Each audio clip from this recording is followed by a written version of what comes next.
নমস্কার, কেমন আছো সবাই? আমি সঞ্চিতা, তোমাদের সকলকে আমার আরও একটি ব্লগে স্বাগত জানাই।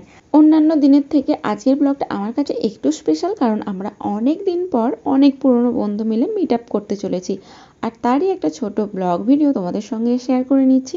এই তো কথা বলতে বলতে চলে এসেছে আমাদের গাড়ি, আর আমি উঠে পড়েছি গাড়িতে। আজকে আমরা যাচ্ছি বিষ্ণুপুর। আমাদের এখান থেকে বিষ্ণুপুরের দূরত্ব 2 ঘন্টার মতো। তো আমরা সব বন্ধুগুলো মিলে ঠিক করেছি বিষ্ণুপুরে ছিন্নমস্তা মন্দিরে পুজো দিয়ে ওখানে কিছুটা ঘুরে তারপর খাওয়া দাওয়া করে বাড়ি ফিরবো। তো সেই মতোই আমার বাড়ি যেহেতু প্রথমে, তো সবার প্রথমে আমি গাড়িতে চেপে গেছি, সঙ্গে আছে তুহিনদা। তো এরপর এখানে আমাদের সব বন্ধুগুলো চাপবে, তো এখানে গাড়িটা কিছুক্ষণ দাঁড়াবে ওদের জন্য। সবাই চলে এসেছে। সামনেই এক বান্ধবীর বিবাহবার্ষিকী আছে, ওর বরের জন্য কিছু নেবে, তাই দোকানটায় ঢুকেছে।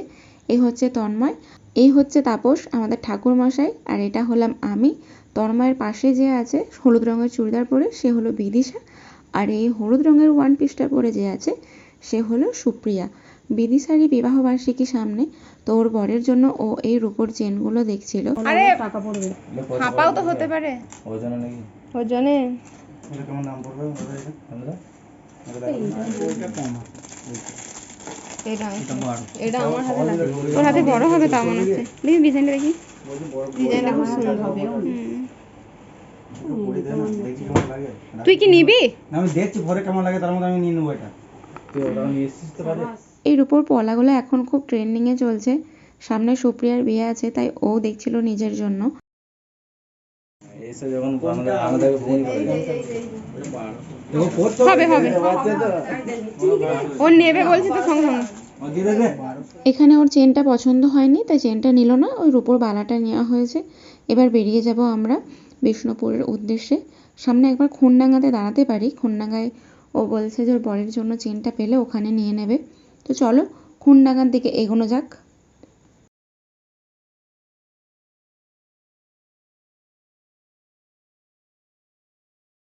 এই তো এখন সামরঘাটের ব্রিজে চলে এসেছি। এই ব্রিজ পেরোলেই পৌঁছে যাব খুনডাঙ্গাতে, ওখানে একবার দাঁড়াবো। আজ থেকে প্রায় 2 বছর আগে এই নদীতে আমরা পিকনিক করেছিলাম, যে পিকনিকের পর থেকে আমাদের বন্ধুত্বটা আরও বেশি শক্তপোক্ত হয়েছে। ওই যে দূরে ছোট্ট ঝোপটা দেখা যাচ্ছে, ওখানটা করে আমরা পিকনিক করেছিলাম।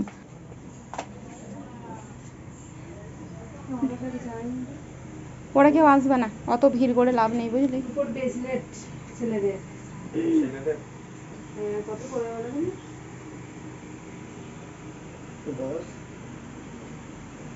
30 না কম বলে না, কত মধ্যে আসবে কত 30,000 হচ্ছে, কম হবে না। সরু নিলেই হলো, পছন্দ হলে হবে, সব রকমই বার করো। রোগী মানুষ ওয়ারেস বলছে।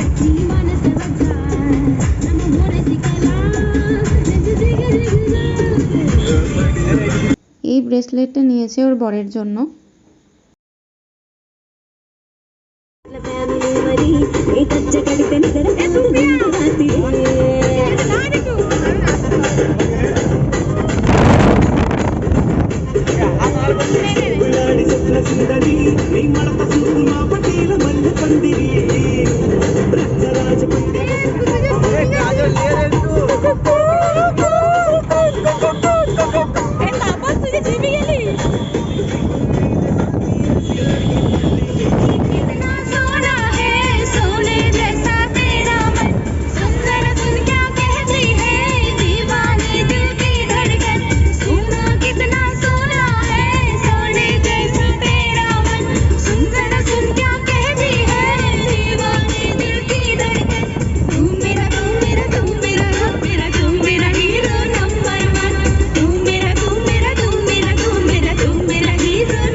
পর বন্ধুরা এক জায়গায় হলে ঠিক এইরকমই মজা মস্তি হয়। গাড়িতে তো খুব মস্তি করলাম। এবার দাঁড়িয়েছি একটু বনলতার সামনে একটু টিফিন করার জন্য। টিফিন খাওয়া বললে ভুল হবে, চা খেতে নেমেছিলাম। সবাই একটু ফ্রেশ হয়ে নিল, সঙ্গে 1 কাপ করে চা খেলাম। আর সকাল থেকে তো সবাই খালি পেটে আছে, আগেই বললাম ছিন্নমস্তা মন্দিরে পুজো দেবো, তাই এখানে দাঁড়িয়ে সবাই গরম গরম 1 কাপ করে চা খেয়ে রওনা দেবো বিষ্ণুপুরের উদ্দেশ্যে। এখন আছি জয়পুরে। জয়পুর থেকে বিষ্ণুপুরের দূরত্ব খুব একটা বেশি নয়।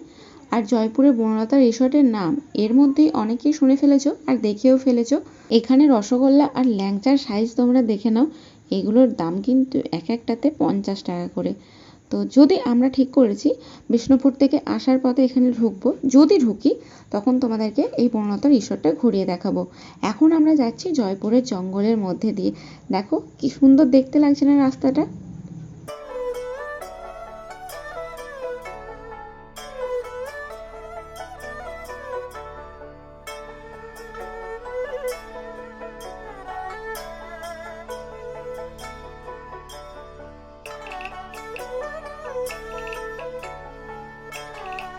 এই তো দেখতে দেখতে চলে এলাম বিষ্ণুপুরের কাছাকাছি। আর এই হচ্ছে বিষ্ণুপুর শহর ঢোকার সিংহদ্বার।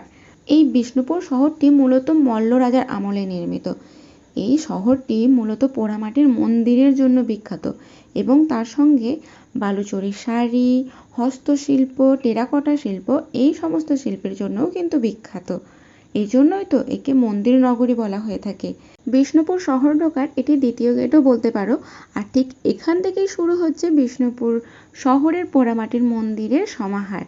এই গেটটার বাম পাশেই একটু আগেই তোমরা পেয়ে যাবে মদন মোহন মন্দির। তবে আমাদের ডেস্টিনেশন যেহেতু ছিন্নমস্তা মন্দির ছিল, তাই আমরা এখানে ঢুকলাম না, একদম সরাসরি চলে যাব ছিন্নমস্তা মন্দিরে। এই যে এইটি হলো মদন মোহন মন্দির। তো আমরা কিছুক্ষণ পরে এখানে আসব, তখন তোমাদের দেখাবো। আমরা এখন চলে এসেছি ছিন্নমস্তা মন্দিরের সামনে। এখানেই আজকে পুজোটা দেব। দেখি ভিতরে ক্যামেরা অ্যালাউ হয় কিনা, তাহলে তোমাদেরকে মা ছিন্নমস্তাকে দেখাবো। পরে নিবি, এখন আয়। এই যে দাদা আছে সামনে। না একটা থালে না। আর ফুলের মালা কত করে? একটা ফুলের মালাও দেবেন একটাতে। ফুলের মালা আমিও দেবো। এই ওই ফুলের মালা ওগুলো কত করে দাদা?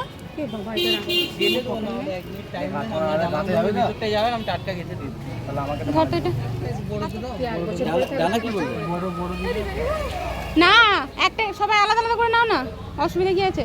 এ নে। পুজো নেওয়া হয়ে গেছে, এবার শুধু পুজোটা দেওয়ার অপেক্ষা। আর তোমাদেরকে মনে হয় না মায়ের মুখটা দেখাতে পারবো, কারণ সব মন্দিরের মতো কিন্তু এই মন্দিরেও ক্যামেরা অ্যালাউ ছিল না। এখান থেকেই জুম করে মায়ের ফটোটা তুলেছিলাম, যেটা তোমাদের সঙ্গে শেয়ার করলাম। তারপরে একজন দাদা বললেন যে এখানে ক্যামেরা অ্যালাউ নেই, তাই আর ভিডিও করা হয়নি।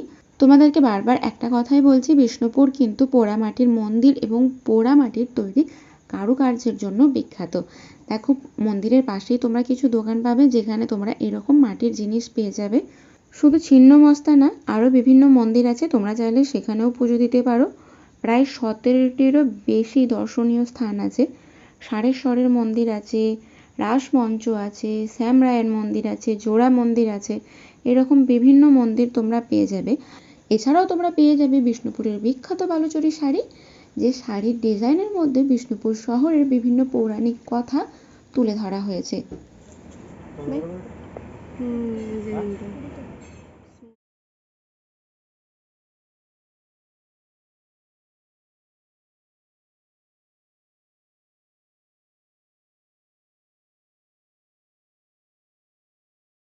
পুজো শেষ হতে করতে অনেকটাই সময় পেরিয়ে গেছে, পুজো দেওয়া হয়ে গেছে। চলো তাহলে এবার কিছু খাওয়া দাওয়া করে নেওয়া যাক, কারণ সকাল থেকে খালি পেটে আছি। এবার পেটে একটু দানা পানি দেওয়া দরকার।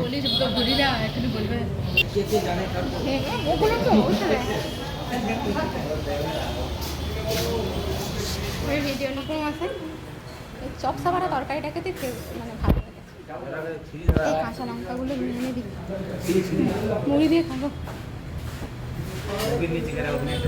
নে নে নে নে বিদিশা নে। বাবা কি হয়েছে?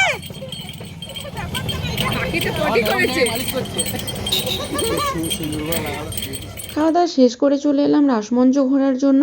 আর এখানে রাসমঞ্চ বা যে কোনো মন্দির তোমাদের ঘুরতে গেলে টিকিট করতে হবে। যে কোনো একটা মন্দিরে টিকিট কেটে নিলেই তুমি সব মন্দিরগুলো ঘুরতে পারবে। একটা টিকিটের মূল্য ছিল 25 টাকা। তো সকলে আমরা টিকিট কেটে ঢুকে পড়লাম রাসমঞ্চ। বিষ্ণুপুরের প্রতিটা মন্দিরে এবং আনাচে কানাচে রয়েছে বিভিন্ন পৌরাণিক কাহিনী। এই রাসমঞ্চের সম্পর্কে তোমাদের ছোট্ট একটু তথ্য দিয়ে দিই। এই রাসমঞ্চটি তৈরি করেছিলেন রাজা বীর হাম্বির প্রায় 1600 শতাব্দী আগে। তো এই রাসমঞ্চ তৈরি করার মূল উদ্দেশ্য ছিল, যখন এই বিষ্ণুপুর শহরে রাস হতো তখন বিষ্ণুপুর শহরের মধ্যে যেখানে যেখানে রাধাকৃষ্ণের মূর্তি আছে সেই সব রাধাকৃষ্ণের মূর্তি এই মন্দিরের কাছে নিয়ে আসা হতো, যাতে করে এই জনসাধারণ বা বিষ্ণুপুর শহরের মানুষ সব রাধাকৃষ্ণের দর্শন পায়। সেই কারণে মা আবার এই মন্দিরটাকে হাজারদুয়ারি বলে থাকে, কারণ এই মন্দিরটার অনেক দরজা, যেদিকেই যাবে তুমি সেদিকেই ঢুকতে পারবে আবার সেদিকেই বেরোতে পারবে। সেই জন্য মা এই মন্দিরটিকে হাজারদুয়ারি মন্দির বলে থাকে। আমি যখন বললাম মা আমি বিষ্ণুপুরে এসেছি ঘুরতে, মা বলছে ওই হাজারদুয়ারি মন্দিরটাতে গিয়েছিলিস? আমি বললাম হ্যাঁ, ওটা রাসমঞ্চ, ওটা হাজারদুয়ারি না।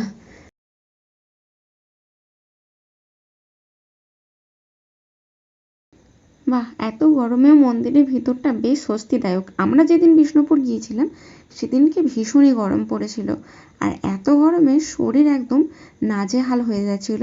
এদিকে আমাদের রেডি হয়ে গেছে ক্যামেরাম্যান ফটিক, ক্যামেরা নিয়ে এদিকে একবার ওদিকে একবার, এদিকে একবার ওদিকে একবার ছবি তুলেই যাচ্ছে। সুপ্রিয়া কেন বাকি থাকে? সুপ্রিয়া যা।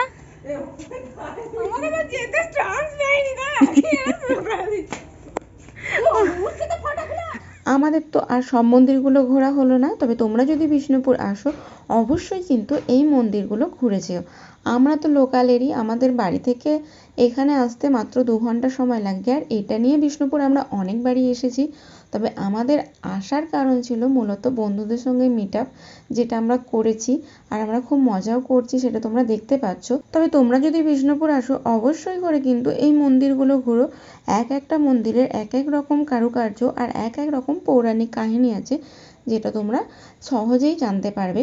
তোমরা যদি চাও 1 বা 2 দিনের জন্য বিষ্ণুপুর ভিজিট করতেই পারো। এখানে থাকার ব্যবস্থাও আছে, যেহেতু এটা পর্যটন কেন্দ্র এবং একটা ঐতিহ্য স্থাপত্য শহর বলতে পারো, সেহেতু এখানে তোমরা থাকা খাওয়ার সমস্ত রকম সুবিধা পেয়ে যাবে। বিষ্ণুপুর থেকে বেরিয়ে আমরা যাচ্ছি এখন বনফুলের দিকে। বনফুল একটি রিসর্ট, যেটা জয়পুরে আছে, বনলতার কাছাকাছি। বনলতা বনফুল দুটো রিসর্ট, তবে বনফুল হচ্ছে একটা আলাদা রিসর্ট, বনলতা আর একটি আলাদা রিসর্ট।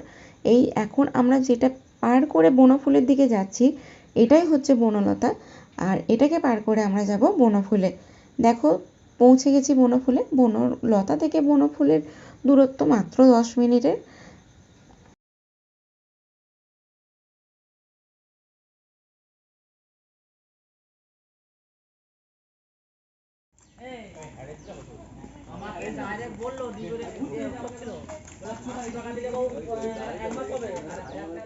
এই হচ্ছে বনফুল রিসর্ট।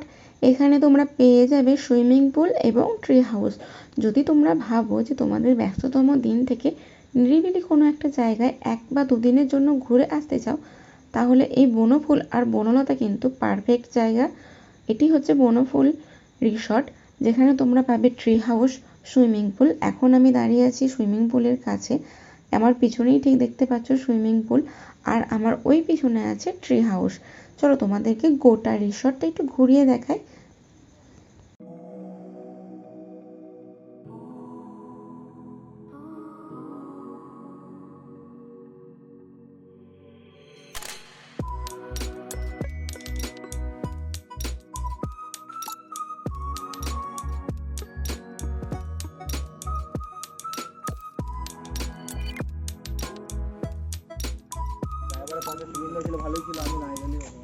আরে তোকে কেউ কিছু বলেছে?